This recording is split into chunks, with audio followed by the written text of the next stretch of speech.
మహోన్నతుడు మహాగణుడు పరిశుద్ధుడైన దేవాతి దేవుని ఘనమైన నామానికి కృతజ్ఞతలు తెలియచేస్తూ ఉన్నాం. మరిటి యొక్క శ్రేష్టమైన సమయంలో మరి దేవుని బిడ్డలైన మిమ్మల్ని అందరినీ కూడా ఏక విశ్వాస శక్తి కార్యక్రమానికి ప్రేమతో ఆహ్వానిస్తూ ఉన్నాం. దేవాతి దేవుడు ఏర్పాటు చేస్తున్నటువంటి ఈ యొక్క అద్భుతమైన టీవీ పరిచర్యలో మీ అందరూ కూడా ఎంతో క్షేమంగాను భద్రముగాను ఉన్నారని ప్రభువు నామములో మేము నమ్ముచూ ఉన్నాం. మీ కొరకు నిత్యము ప్రార్థిస్తూ ఉన్నాం. మా సంఘ బిడ్డలు మరి మీ అందరి కొరకు నిత్యము కూడా మేము ప్రార్థిస్తూ మీ అందరినీ ప్రభువులో బలపరచాలని, ప్రభువులో నడిపించాలని మేమెంతగానో ఆశపడుచూ ఉన్నాం. మరి మా ఫోన్ నెంబర్స్ మరి స్క్రీన్ మీద ఉన్నాయి. మీరు అవసరతలు అన్నీ మాకు తెలియపరచండి. మేము నిత్యము మీ కొరకు ప్రార్థిస్తూ ఉన్నాం. మీ అందరూ ప్రభువులో స్థిరపడాలి, బలపడాలి, వర్ధిల్లాలి అనేటువంటిది మా యొక్క ఆశయం ఉన్నది. దేవాతి దేవుడు నిశ్చయముగా మీ అందరి జీవితాల్లో మరిన్ని అద్భుతాలు, ఆశ్చర్య కార్యాలు చేయాలని మా యొక్క సంఘ బిడ్డలు ఎలాగైతే అద్భుతాలు పొందుకుంటూ ఆశీర్వాద కార్యాలు పొందుకుంటూ ప్రభువులో బలపడుచున్నారో అలాగే మీరును కూడా బలపడాలని నేను ఎంతగానో ఆశిస్తూ ఉన్నాను. మరి యొక్క అద్భుతమైన సమయంలో దేవుని యొక్క వాక్యాన్ని మరి సమయంలో ధ్యానం చేయుటకు ముందుగా మనం ప్రార్థన చేసుకుని ఈ కార్యక్రమాన్ని ప్రారంభించుకుందాం. ప్రార్థన. దయగలను దేవా, కృపగలిగిన తండ్రి, నీ నామమునకు లెక్కలేని స్తుతులు స్తోత్రాలు తెలియచేస్తున్నాం. మరిటి శ్రేష్టమైన సమయంలో నీ వాక్య సన్నిధికి నీ పాదాల చెంత మేము వచ్చి చూడగా నీ సన్నిధి మాకు తోడుగా దయచేయండి, నీ సహాయం మాకు తోడుగా దయచేయండి. నీ కృపలో మీరే నింపి నడిపించమని, బలపరచమని, ఆశీర్వదించమని, మేలులతో నింపమని ప్రార్థిస్తున్నాం తండ్రి. నీవంతే నమ్మదగిన దేవుడు గనుక నీ బిడ్డలు ఆశ కలిగి నీ వాక్యమును ఆలకిస్తూ ఉండగా నీ బిడ్డలతో మీరే నేరుగా మాట్లాడండి. నీ బిడ్డలకు కావలసినటువంటి నీ వాక్య సత్యముల ద్వారాగా నీ బిడ్డలను మీరే బలపరచమని, దీవించమని, ఆశీర్వదించమని, మేలులతో నింపమని, నీ యొక్క తండ్రి కనికరమును నీ బిడ్డలు పొందుకునేటువంటి కృపనిచ్చి బలపరచి దీవించి అల్పుడైన నన్ను మీ సెలుచాడును మరుగుపరుచుకుని నీ బిడ్డలకు కావలసిన వాక్య సత్యములు అందించి మీరే మహిమ ఘనత ప్రభావాలు ఆరోపించుకోమని నజరేయుడైన యేసు నామమున అడుగుచున్నాం పరమ తండ్రి, ఆమేన్. దేవుని బిడ్డలారా, మరిటి యొక్క శ్రేష్టమైన సమయంలో రండి. మరి దేవుని వాక్యాన్ని ధ్యానించే ముందుగా ఒక ప్రత్యేకమైనటువంటి పాటను మనము ఆలకిస్తూ ప్రభువును మహింపరచాలని ఆశపడుచూ ఉన్నాం. మా యొక్క సంఘ పెద్దలు మరి బ్రహ్మం గారు, సతీమణి గారు, మరి బులికొండ గారు, వారు చక్కని మరి గాయకురాలుగా వారు ఉన్నారు మా సంఘంలో. వారి పాటల ద్వారాగా మా సంఘం ఎంతగానో బలపరచబడుతూ ఉంది. మరి మీరు కూడా బలపరచబడాలని ఆశపడచ్చు. వారి పాటను పాడిద క్రీస్తు అనేటువంటి చక్కని పాటను మనం విని ప్రభువుని మహింపరుద్దాం. వేద క్రీస్తు నీ పద సన్నిధిలో, నీ పద సన్నిధిలో పాడద క్రీస్తు, వేడద క్రీస్తు నీ పద సన్నిధిలో, నీ పద సన్నిధిలో పాడద క్రీస్తు.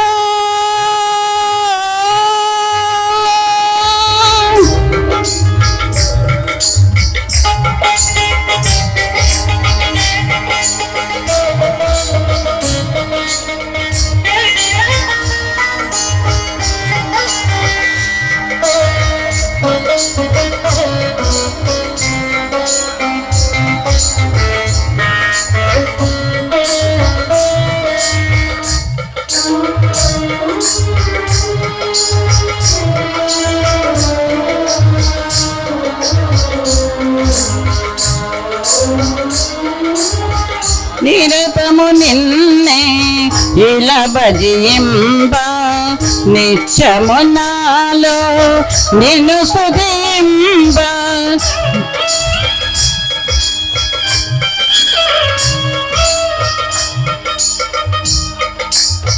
నిరతము నిన్నే ఇలా భజింప, నిత్యము నాలో నిన్ను స్తుతింప, నిరతముడవే నిర్మల ప్రభువా,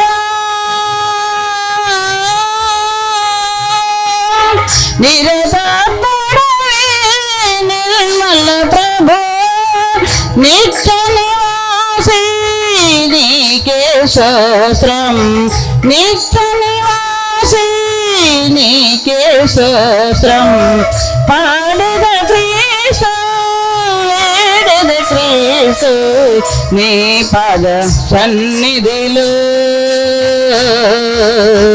నీ పాద సన్నిధిలో పాడద క్రీస్తు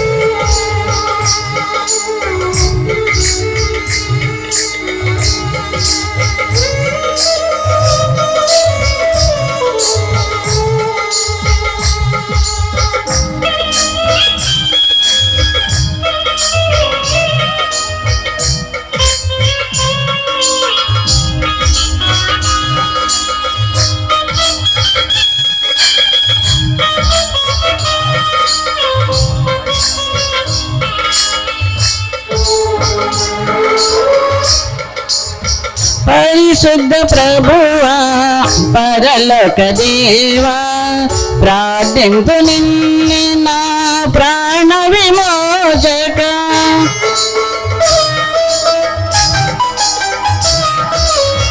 పరిశుద్ధ ప్రభువా పరలోక దేవా ప్రార్థింపు నిన్నే నా ప్రాణ విమోచక పాడగనయ్యా పరమ గీతము పాడగనయ్యా పరమ గీతము ప్రణతింతను నేను ప్రతి సమయమున ప్రవచింతను నేను ప్రతి సమయమున పాడద క్రీస్తు వేడద క్రీస్తు నీ పాద సన్నిధిలో నీ పాద సన్నిధిలో పాడద క్రీస్తు వేడద క్రీస్తు నీ పాద సన్నిధిలో నీ పాద సన్నిధిలో పాడద క్రీస్తు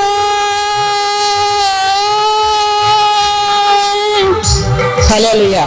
దేవుని బిడ్డలారా, చక్కని పాట ద్వారా మీరు ఎంతగానో బలపరచబడి ఉన్నారని మనం నమ్ముచున్నాం. మీరు కూడా అట్లనే ప్రభువును స్తుతించండి, మహిమపరచండి. మరి ప్రభు నామాన్ని అన్ని జనుల మధ్యలో మా సంఘ బిడ్డలు అందరూ కూడా ఎప్పుడు స్తుతించేవారుగా, పాటలు రాసేవారుగా, పాటలు పాడేవారుగా కూడా ప్రభు మంచి తలాంతులతో వారిని వాడుకుంటూ ఉన్నారు. మరి వారి కుటుంబం కొరకు, వారి బిడ్డల కొరకు మీ అందరూ కూడా ప్రార్థించాలని ప్రేమతో మనం చేస్తున్నాం. రండి దేవుని బిడ్డలారా, దేవుని వాక్యాన్ని ధ్యానం చేసుకుందాం. ఈరోజు మరి దేవాతి దేవుని సన్నిధిలో మనము ధ్యానం చేస్తున్నటువంటి అంశము ఏమనగా దేవుని బిడ్డలారా, మన తండ్రి అయినటువంటి దేవుడు మన మీద కనికరపడేటువంటి తండ్రిగా ఆయన ఉన్నారు. కృప చూపించేటువంటి తండ్రిగా ఆయన ఉన్నారు. కనుక ఆయన కనికరాన్ని మీరు పొందుకోవాలి, ఆయన కృపను మీరు పొందుకోవాలి. ఆయన సన్నిధానంలో మీరు మరింతగా మరి దేవుని యొక్క సన్నిధిలో బలపడాలి అని ప్రేమతో మీకు మనం చేస్తున్నాం. రెండు దేవుని వాక్యాన్ని చదువుకుందాం. మొదటిగా 2 కొరింథీయులకు రాసిన పత్రిక 1వ అధ్యాయము 3వ వచనాన్ని చదువుకుందాం. కనికరము చూపు తండ్రి సమానమైన ఆదరణ అనుగ్రహించు దేవుడు మన ప్రభు అయిన యేసుక్రీస్తు తండ్రియునైన దేవుడు స్తుతించబడును గాక. ఆమెన్. మరి ఇక్కడ చెప్పబడినటువంటి మన తండ్రి అయిన దేవునికి ఇవ్వబడినటువంటి చక్కని పేరు ఏమిటంటే కనికరము చూపు తండ్రి. ఈ రోజున ప్రతి ఒక్క మత ఆచారం చూసినట్లయితే వారి యొక్క ఆచారంలో వారు ఎలా భావిస్తున్నారంటే వారు భక్తులుగాను, వారి దేవుడు భగవంతుడుగాను, దేవుడుగాను వారు భావిస్తూ ఉన్నారు. కొంతమంది మరి వారి దేవుడిని గురువుగాను, వారి శిష్యులుగాను భావిస్తూ ఉన్నారు. కానీ మన యేసుక్రీస్తు ప్రభుల వారు మనకిచ్చినటువంటి అద్భుతమైన అనుభవం ఏంటంటే మనము ఆయన బిడ్డలుగాను, ఆయన మనకు తండ్రిగాను, ఇట్టి గొప్ప అనుబంధాన్ని దేవుడు మనకి ఈ యొక్క మరి పరిశుద్ధ గ్రంథం ద్వారాగా దేవుడు మనకిచ్చారు. మన యొక్క క్రైస్తవులైన మనమందరం కూడా తండ్రి అయిన దేవుని యొక్క బిడ్డలుగా ఉన్నాం. ఆయన మనకు తండ్రిగా ఉన్నాడు, ఆయనకు మనము బిడ్డలుగా ఉన్నాం. కాబట్టి అట్టి యొక్క బిడ్డలమైన మనందరము కూడా ఆయన సన్నిధిలో ఎట్లా ఉండాలంటే ఆయన కృపను పొందుకునే వారంగా, ఆయన కనికరాన్ని పొందుకునే వారంగా ఉండాలి. ఆయన కనికరపడేటువంటి తండ్రిగా, ఆయన ఎల్లప్పుడూ మనం ప్రేమించే తండ్రిగా ఉన్నారు. మన కొరకు సమస్తము చేయడానికి సిద్ధముగా ఉన్నారు, మనల్ని దీవించడానికి సిద్ధముగా ఉన్నారు, మన పట్ల ఎప్పుడూ కనికరపడుతూ ఉన్నారు ఆయన. కానీ ఈ లోకములో మనమే ఆ తండ్రి చెంతను ఉండకుండా, ఆ తండ్రికి చేరువలో ఉండకుండా తండ్రి నుంచి దూరముగా వెళ్ళిపోతున్నట్టుగా దేవుని వాక్యం మనం చూస్తూ ఉన్నాం. అనేకమైన తల్లిదండ్రులు అనేకమైనటువంటి వృత్తాంతాలని దేవుడు తన గ్రంథంలో మనకు ఒక మాదిరిగా ఉంచి ఉన్నారు దేని బిడ్డలారా. కాబట్టి ఈ విధముగా మనం చూస్తున్నట్లయితే తండ్రి అయినటువంటి దావీదు తన కుమారుడైన అబ్షాలోమును గూర్చి ఏ రీతిగా ఆయన చింతపడి ఉన్నాడు, ఏ విధంగా అబ్షాలోము తన తండ్రి అయిన దావీదుకి దూరమైపోయి అతని జీవితాన్ని నాశనం చేసుకున్నాడు అనేటువంటి విషయాలు మనం చూసినట్లయితే ఈరోజు కాలంలో కూడా అబ్షాలోము ఎలాగైతే బయటకు వెళ్ళిపోయి తండ్రికి విరోధముగా, తండ్రికి వ్యతిరేకంగా జీవిస్తాడో, ఈ రోజున చాలామంది మనుషులు కూడా దేవునికి వ్యతిరేకంగా, దేవునికి దూరంగా, దేవునికి విరుద్ధమైన జీవితాన్ని వారు బ్రతుకుతూ ఉన్నారండి. కానీ మన దేవుడు అట్లా మనల్ని ఉండడానికి ఇష్టపడటం లేదు. మనము ఆయనకు బిడ్డలుగా ఉండాలని, ఆయన చెరువులో ఉండాలని, ఆయన భయభక్తులు కలిగి ఉండాలని, ఆయన ఆరాధించేవారు ఉండాలి, స్తుతించేవారు ఉండాలని ఆ తండ్రి అయిన దేవుడు మన పట్ల ఆయన కోరిక కలిగి ఉన్నాడండి. కనుక మనం చూద్దాం దేని బిడ్డలారా, 2 సమూయేలు గ్రంథము 13వ అధ్యాయము 38, 39 వచనాలు మనం చదివినట్లయితే, అమీహూదు కుమారుడైన తల్మయి అను గెరుషు రాజు వద్దకు చేరెను. రాజు అనుదినము తన కుమారుని కొరకు అంగలార్చుచుండెను. అబ్షాలోము పారిపోయి గెషూరునకు వచ్చి అక్కడ 3 సంవత్సరం ఉన్న తర్వాత, దేవుని బిడ్డలారా, ఇక్కడ మనం చూస్తున్నట్లయితే అబ్షాలోము తండ్రి యొద్ద నుండి పారిపోయినాడు. అమీహూదు కుమారుడైన తల్మయి అనేటువంటి గెరుషు రాజు దగ్గరికి చేరాడు కదా, కానీ తన తండ్రి దగ్గరికి రావటం లేదు. ఆ విధముగా తన యొక్క జీవితంలో అక్కడ 2 సంవత్సరాలు ఉన్నాడు. అక్కడి నుంచి మళ్ళా గెషూరునకు అక్కడికి వచ్చిన తర్వాత కూడా అతను ఏం చేశారంటే 3 సంవత్సరాల కాలం కూడా అక్కడక్కడే తిరిగాడంటే, కానీ తండ్రి యొద్దకు అతను రాలేదు దేని బిడ్డలారా. అలా 5 సంవత్సరాల కాలము తండ్రికి దూరం అయిపోయినట్టుగా దేవుని వాక్యం తెలియచేస్తూ ఉంది. అయితే ఆ కుమారుని బట్టి ఆ తండ్రి అంగలార్చుచూ ఉన్నాడు, దుఃఖపడుతూ ఉన్నాడు. అయ్యో, నా కుమారుడు ఎందుకు నాకు దూరం అయిపోతూ ఉన్నాడు. ఈ రోజున ప్రియబిడ్డ, నీవు కూడా దేవుని మందిరానికి దూరంగా ఉన్నావా? దేవుని వాక్యానికి దూరం అయిపోతున్నావా? దేవుని ప్రార్థనకు దూరం అయిపోతున్నావా? అయితే నిన్ను బట్టి అలనాడు దావీదు అబ్షాలోము గురించి ఎలా అంగలారుస్తూ ఉన్నాడో, నీ తండ్రి అయిన దేవుడు కూడా అయ్యో, నా ప్రియబిడ్డ నాకెందుకు దూరం అయిపోతూ ఉంది, నా మందిరానికి రాకుండా, నా వాక్యాన్ని ధ్యానించకుండా, నా ప్రియమైన బిడ్డగా జీవించకుండా ఎందుకు దూరం అయిపోతున్నాడు అని చెప్పి ఆయన కూడా చింతిస్తూ ఉన్నారు. దేవుని బిడ్డ, నీవు దేవుని దగ్గరికి రావాలి, ఆయన బిడ్డగా నువ్వు జీవించాలి. ఆయన నీవు అడిగిన వల్ల ఆయన ఇవ్వడానికి సిద్ధముగా ఉన్నాడు. ఆయన నిన్ను ఆశీర్వదించడానికి సిద్ధముగా ఉన్నాడు. ఆయన నిన్ను హెచ్చించడానికి సిద్ధముగా ఉన్నాడు. కానీ నువ్వు ఆ తండ్రి యొద్దకు రావట్లేదు. అబ్షాలోము కూడా అలా దూరంగా తిరిగాడంటండి. 5 సంవత్సరాలు, 5 అనగా కృపకు సాదృశ్యంగా ఉంది. ఆ కృపను పొందలేకపోయాడండి, ఆ కనికరాన్ని పొందలేకపోయాడండి. దావీదు దగ్గరికి చేరకుండా తండ్రికి వ్యతిరేకంగా తిరుగుతూ పారిపోతూ అతను ఎంతో భయానకంగా జీవిస్తూ ఉన్నాడంటండి.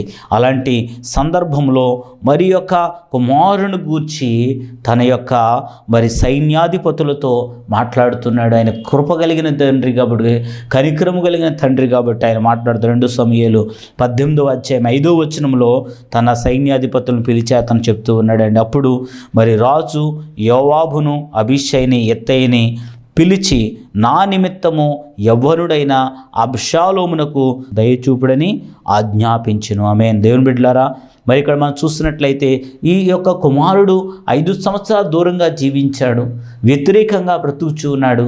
కానీ ఆ తండ్రి కృప, ఆ తండ్రి ప్రేమ తగ్గలేదండి. ఆ తండ్రి యొక్క మరి కరుణ తగ్గలేదండి. అయ్యో నా కుమారుడి పట్ల మీరు దయ చూపించండి, అతన్ని దయచేసి హాని చేయొద్దు, అతన్ని చంపొద్దు, అతన్ని కాపాడండి అని చెప్పి తన సైన్యాధిపతుల్ని బ్రతిమాలుకుంటూ ఉన్నాడండి. అనగా ఈ రోజుకి కూడా మన తండ్రి అయిన దేవుడు మన పట్ల అతి ప్రేమ చూపిస్తూ ఉన్నాడు. ఈ లోకంలో నువ్వు పడుతున్న భయంకరమైన ప్రమాదాల నుంచి ఆయన తప్పిస్తూ ఉన్నాడు. అనేకమైన శత్రువుల్ని అణిచివేసి నిన్ను కాపాడుతూ ఉన్నాడు. అయినా ఆ తండ్రి చెంతకు నువ్వు రాలేకపోతున్నావు అంటే ఇంకా ఆయన తండ్రి యొక్క కృప పొందలేకపోతున్నావు, తండ్రి యొక్క ప్రేమను పొందలేకపోతున్నావు, తండ్రి యొక్క కనికరాన్ని పొందలేకపోతున్నావు. అలాగే అబ్షాలోము అలా తిరుగుచూ ఏం చేశాడంటే దేని బిడ్డలారా, ఈ విధంగా అతను తన అందమైన మరి జుట్టు చూసి మరి మురిసిపోతూ ఉన్నాడంట, అందమైన దేహాన్ని చూసి మురిసిపోతూ ఉన్నాడంట. తన యొక్క గాడిద మీద ఎక్కి మరి యొక్క గుర్రం ఆ యొక్క గాడిద మీద అతను ప్రయాణం చేస్తూ ఉంటుంటే, తన జుట్టు ఎగురుతూ ఉంటుంటే చూసేవాళ్ళందరూ అబ్బా ఎంత బాగుంది, ఎంత అందమైన జుట్టు, ఎంత అందమైన దేహం అని అంటూ ఉంటుంటే ఎంతో గర్విష్ఠుడిగా అతను వేగంగా పరుగులు తీస్తూ ఉన్నాడు. అలా పరుగులు పెడుతున్నటువంటి ఆ యొక్క మరి వ్యక్తి ఎప్పుడైతే ఒక ముస్తకి చెట్టు అలా రోడ్డుపైకి దిగి ఉన్నది, ఆ రోడ్డు కింద నుంచి వెళుతూ ఉన్నాడు, ఆ జుట్టు ఎగురుతూ వెళ్ళేమైందండి, ఆ చెట్లలోకి మరి కొమ్మల్లోకి చిక్కుబడిపోయింది. కింద ఉన్నటువంటి గాడిద పరిగెత్తుకొని వెళ్ళిపోయింది. కానీ ఆ జుట్టు చిక్కుపడిపోవడం వలన ఆ యొక్క గాలిలో వేలాడుతూ ఉన్నాడు ఈ అబ్షాలోము. ఇలాంటి యొక్క పరిస్థితుల మధ్యలో అక్కడికి చేరి ఉన్నటువంటి తన యొక్క సైన్యాధిపతులు అతనికి జాలి చూపించలేకపోయారు, ప్రేమ చూపించలేకపోయారు. అతనిని బళ్ళెంతో పడవగానే అబ్షాలోము అక్కడికక్కడే చనిపోవడం జరిగింది. ఈ వార్త తన తండ్రి అయిన దావీదునకు చేరినప్పుడు అతను ఎంతగా దుఃఖపడ్డాడో, ఎంతగా బాధపడ్డాడో ఆ విషయాన్ని మనం ఒకసారి చదువుదాం. 2 సమూయేలు గ్రంథం 18వ అధ్యాయము 33వ వచనం. అప్పుడు రాజు బహు కలతపడి గుమ్మమునకు పైగానున్న గది ఎక్కిపోయి ఏడ్చుచు సంచరించుచు నా కుమారుడా అబ్షాలోమా అని కేకలు వేయిచు, అయ్యో నా కుమారుడా, నీకు బదులుగా నేను చనిపోయిన ఎడల ఎంత బాగుండును, నా కుమారుడా అబ్షాలోమా అని ఏడ్చుచూ వచ్చెను. ఆ యొక్క తండ్రి ఆ కుమారుడైన అబ్షాలోముని బ్రతికొండగా ఎంతగానో ప్రేమించడానికి ప్రయత్నం చేశాడు. కానీ అతను దూరంగా జీవించాడు. అతన్ని కాపాడడానికి ఎంతో ప్రయత్నం చేశాడు. తన సైన్యాధిపతులకి ఎంతో చెప్పాడు, అయ్యో నా కుమారుడిని మీరు కాపాడాలి అని. కానీ పరిస్థితులు చేతులు జారిపోయినాయి, పరిస్థితులు వ్యతిరేకంగా వచ్చాయి. ఆ సమయంలో అతను మరణానికి గురైపోయినప్పుడు ఆ వార్త తెలియగానే అతను ఏడుస్తూ ఉన్నాడు, అబ్షాలోమా నా కుమారుడా, అయ్యో నా కుమారుడా, నీకు బదులుగా నేను మరణించి ఉంటే ఎంత బాగుండును అంటాడాయన. అంటే ఇక్కడ కనికరం చూపే తండ్రి యొక్క ఆశయంతో తెలుసా? ఈ యొక్క సైన్యాధిపతులు ఏమంటారో తెలుసా? దావీదు గారు, మీరు 10,000 మందితో సమానం, మీరు ఎక్కడికి వెళ్ళకూడదు, మీరు జాగ్రత్తగా ఉండాలని ఆయన్ని ఆ ఒక్క దావీదు 10,000 మంది సైన్యంతో సమానమైన వ్యక్తి అంటండి. అంతటి గొప్ప ఆధిక్యత కలిగిన దావీదు కూడా ఏమంటున్నాడు తెలుసా?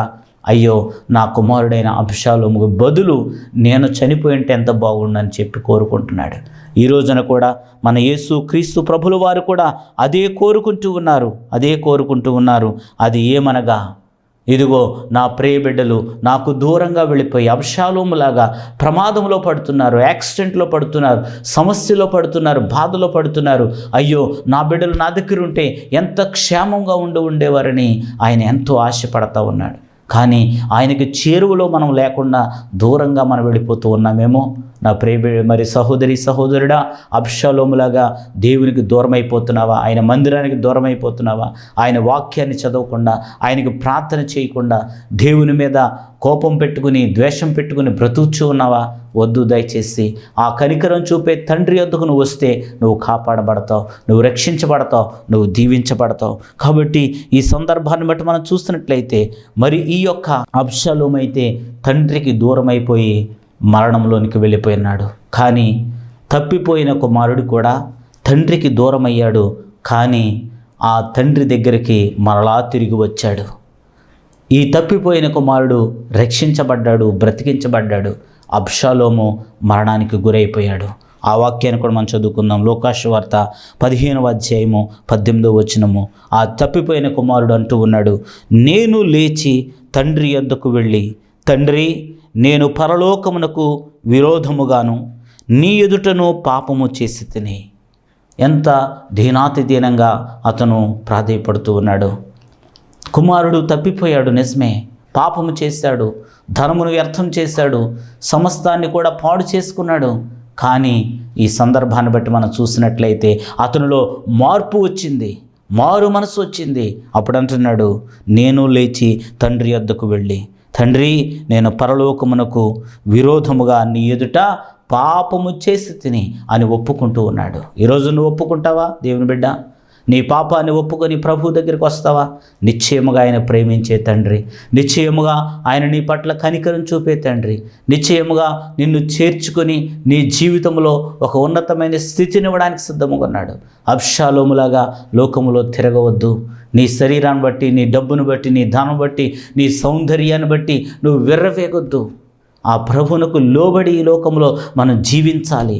ఆ ప్రభువునకు మరి విధేయులుగా మనం జీవిస్తే ఆయన మనకు అండగా ఉంటాడు, మనకు తోడుగా ఉంటాడు, ఆయన మనం రక్షించే రక్షకుడుగా ఉంటాడని ప్రభువు పేరట మీకు మనవి చేస్తూ ఉన్నాను. కాబట్టి దేవుని బిడ్డలారా, మీ అందరి జీవితాల్లో కూడా ఆ తండ్రి అయినటువంటి దేవుని యొక్క మహాకృప పొందుకోవాలి అంటే ఆ తండ్రి యొద్దకు మనము తిరిగి రావాలి. ఆ తండ్రి యొక్క ప్రేమను మనం పొందుకోవాలి. ఆ తండ్రి ఆ తప్పిపోయిన కుమారుడు వచ్చినప్పుడు ఏమాత్రము కూడా మరి ద్వేషించకుండా, దూషించకుండా ఆ కుమారుడి కొరకు ఆ కుర్చీలో కూర్చొని ఎప్పుడు నా కుమారుడు వస్తాడు, ఎప్పుడు నా కుమారుడు చేర్చుకోవాలి అని ఆ తండ్రి ఆ మార్గం వైపు చూస్తూనే ఉన్నాడట. కానీ తన ఇంట్లో ఒక పెద్ద కుమారుడు ఉన్నాడు. ఆ కుమారుడి వైపు చూడలేదు, కానీ ఆ వెళ్ళిపోయిన కుమారుడి వైపే చూస్తున్నాడు. అయ్యో, తప్పిపోయిన నా కుమారుడు మళ్ళా తిరిగి నా యొద్దకు వస్తాడు, ఏదో ఒక రోజున వస్తాడు, ఆ కుమారుడు నేను చేర్చుకోవాలి అని ఎంతో ఆశతో ఎదురు చూశాడు. ఈ రోజున కూడా తప్పిపోయిన నిన్ను బట్టి కూడా ఆ తండ్రి అయిన దేవుడు చూస్తూ ఉన్నాడు. కనికరము కలిగిన తండ్రి, నా కుమారుడు, నా కుమార్తె ఎప్పుడు నా యొద్దకు వస్తుంది, ఆ పాపాన్ని విడిచిపెట్టి ఆ రోత జీవితాన్ని మార్చుకొని, ఆ పాప జీవితాన్ని మార్చుకుని ఎప్పుడు వస్తుంది? ఉన్న పాటున నీవు దేవుని దగ్గరికి వస్తే ఆయన నిన్నేమాత్రము దేశించేవాడు కాదు, దూషించేవాడు కాదు. ఆయన వ్యభిచారం చేత పట్టబడిన స్త్రీని కూడా ఆయన ఏమని పిలిచారు అంటే అమ్మా, అమ్మా అని పిలిచారు. ఆయన ఈ రోజున నీవెంత పాపంలో దిగజారిపోయినా కూడా ఆయన నిన్ను ప్రేమిస్తూ ఉన్నాడు. ఆయన నిన్ను రమ్మని పిలుస్తూ ఉన్నాడు. ఆయన చెంతకు వస్తే నీకే కన్నీళ్ళు ఉండవు, ఏ కష్టాలు ఉండవు, ఏ బాధలు ఉండవు. నీ జీవితంలో ఆయన ఎన్నో అద్భుతాలు చేయడానికి సిద్ధముగా ఉన్నాడు. ఆ తప్పిపోయిన కుమారుడు దుర్వాసన వస్తూ ఉన్నాడు. పందుల పొట్టు తినడానికి సిద్ధమైన వ్యక్తి.